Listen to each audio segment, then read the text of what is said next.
됐나요? 해도 될까요?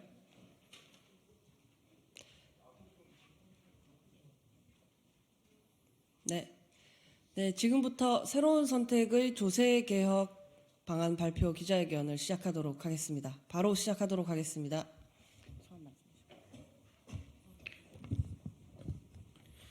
네, 새로운 선택 공동대표 조성주입니다. 새로운 선택은 양당이 진영 정치에 사로잡혀서 이야기조차 꺼내지 못하고 있지만 정작 우리 공동체 미래에 있어 가장 중요하고 긴급한 문제들에 대해서 해법을 책임 있게 내놓겠다고 미리 말씀드렸습니다. 오늘은 우리 정치가 가장 침묵하고 있는 문제에 대해서 말씀드리러 이 자리에 나왔습니다. 바로 조세개혁 세금 문제에 대해서 말씀드리고자 합니다. 아시다시피 우리 사회는 초고령 사회로 진입하면서 복지 수요가 기하급수적으로 증가하고 있지만 거대 양당의 조세 정치는 벌써 수년째 침묵과 답보를 거듭하고 있습니다. 문재인 정부 증세 논란 회피하기 위해서 핀셋 증세를 꺼내 들었지만 정작 복지국가로의 전환을 촉진하기보다는 더 늦췄을 뿐입니다. 윤석열 정부는 여전히 세수 감소가 후생의 증가로 이어진다는 정말 30년도 더 지난 낡은 사고에 여전히 머물러 있습니다. 인구위기 산업전환에 따른 산업과 고용의 위기를 돌파하고 우리 경제 혁신과 지속가능한 사회로 거듭나기 위해선 재정의 확대가 불가피합니다. 두터운 복지에는 적정한 부담이 필수적이며 중부담, 중복지로 나아갈 수밖에 없습니다. 그동안 제가 몸담았던 진보마저 이런 책임을 회피하고 있었습니다. 대표적인 것 두 가지만 말씀드리겠습니다. 첫 번째, 부자 증세입니다.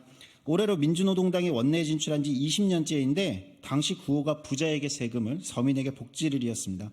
이 사고와 전략이 조금도 변화하지 않았습니다. 두 번째는 기본소득의 전제인 현대화폐 이론, 흔히 MMT라고 불리는 이론입니다.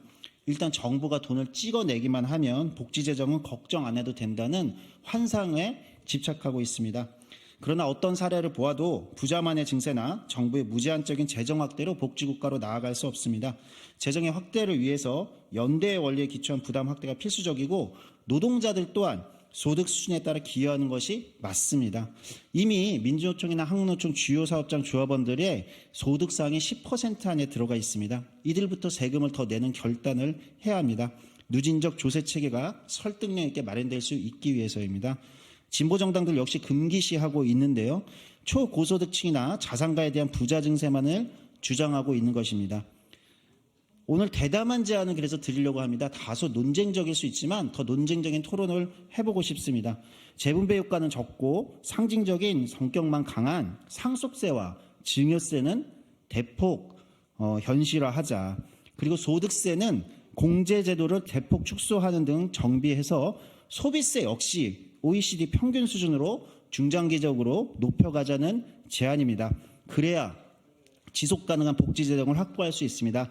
저희가 드리는 이 과감한 제안에 많은 관심 부탁드립니다. 지금 연이어 제3지대 신당들이 각종 정책들을 발표하면서 경쟁하고 있습니다. 좋은 현상이라고 생각합니다. 오늘 저희가 제3지대 신당 추진 세력들 중에서 제일 처음으로 새로운 선택이 조세 개혁 방안을 제시했습니다. 더 많은 정당들의 토론이 있기를 기대합니다. 자세한 내용 저희 정책위원장이 브리핑하도록 하겠습니다. 새로운 선택 정책위 의장 한지원입니다. 말씀드린 조세개혁안에 대해서 조금 더 말씀을 드리도록 하겠습니다. 많이 알다시피 우리나라는 공공사회복지 지출이 세계에서 가장 빠르게 증가하는 나라입니다. 다음 세대의 복지 비용을 떠넘기지 않으려면, 즉 세대 간 불의를 막기 위해서는 대대적인 조세개혁이 필요합니다. 그런데 앞에서도 말씀드린 부자 증세는 사실 효과가 그다지 없습니다. 이미 상위 소득자에게 지나치게 편중되어 있는 것이 한국의 조세 제도이기 때문입니다. 그래서 저희는 새로운 선택은 계층 간 타협에 기초한 선진국형 증세를 하자라는 제안을 드립니다. 부자를 벌주기 위해 만든 세금은 줄이고 누구나 내는 세금은 늘리자.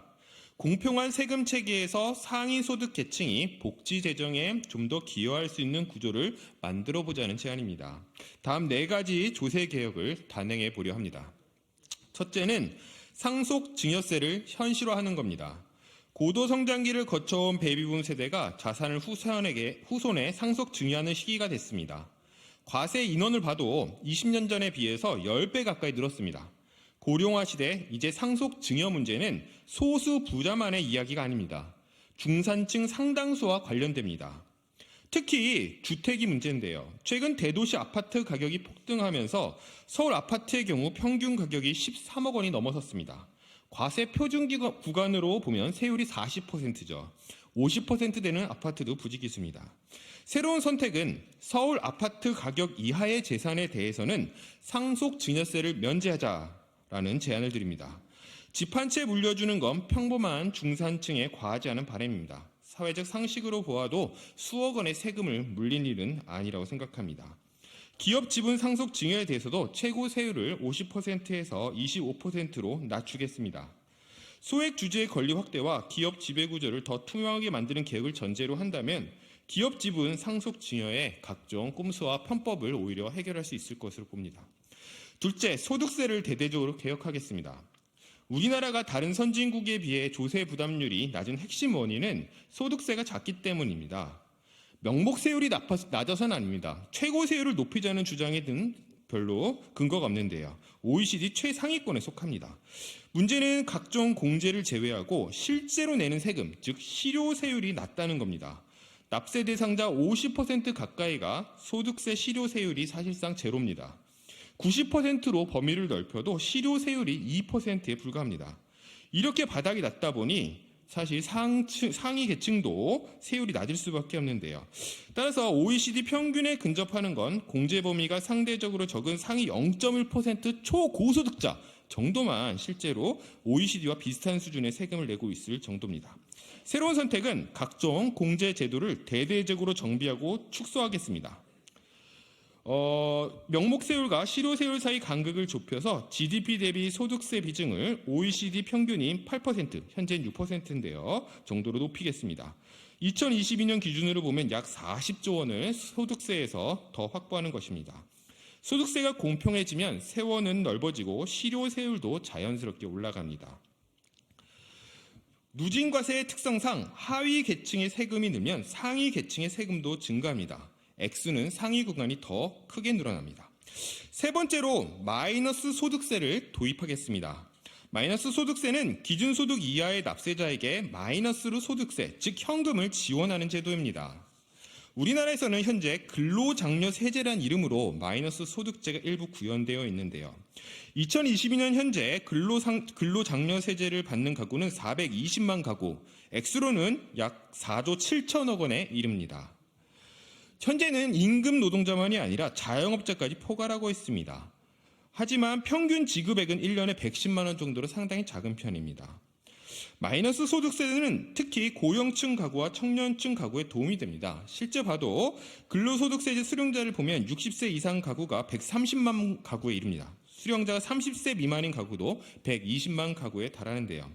새로운 선택은 근로장려세제의 대상자를 높이고 마이너스 세율과 상한액을 대폭 높이겠습니다. 1인당 평균 소득인 3천만 원 이하의 소득을 버는 모든 가구를 대상으로 상한액을 현 300만 원에서 1인 가구 평균 소득의 50%, 즉 1,500만 원으로 올리겠습니다. 근로소득 장려세제를 제대로 된 마이너스 소득세로 업그레이드 해보겠습니다. 소득세 정비로 확보되는 세입의 절반, 아까 40조 원 말씀드렸는데 그의 절반을 마이너스 소득세로 저소득층에 환급하는 시스템을 만들 것입니다. 어떻게 보면 소득세를 대대적으로 정비해 나감으로 인해서 부의 재분배 효과도 높일 수 있다고 봅니다. 마지막으로 소비세를 점진적으로 인상하겠습니다. 한국의 소비세는 세계적으로 봐도 OECD에서 최하위권에 속할 정도로 낮습니다. 분명 증세를 한다면 소비세는 빠지지 않고 올려야 되는데요. 다만 소비세 인생은 정치적으로 파장이 대단히 큽니다. 한 세력이 독단적으로 추진할 수가 없습니다. 초당파적으로 결정하고 소비세 선진화를 위해서 특별법도 만들어야 합니다. 어떤 당이 집권하든 대통령 임기인 5년마다 세율을 1%포인트씩 자동으로 인상하도록 소득세 선진화법을 22대 국회에서 새로운 선택이 만들고자 합니다. 새로운 선택은 고령화 시대의 복지를 위해 지금 당장 조세 개혁에 나설 것입니다. 실증적으로 이미 오류로 검증된 부자 증세든 부자 감세든 진영 정치의 폐해 중 하나라고 생각합니다. 이미 실증적으로 효과적이지 않다는 것이 검증됐기 때문입니다. 양당의 진영 정치 타파를 내건 새로운 선택이 실제로 필요한 조세 개혁을 하도록 하겠습니다. 감사합니다.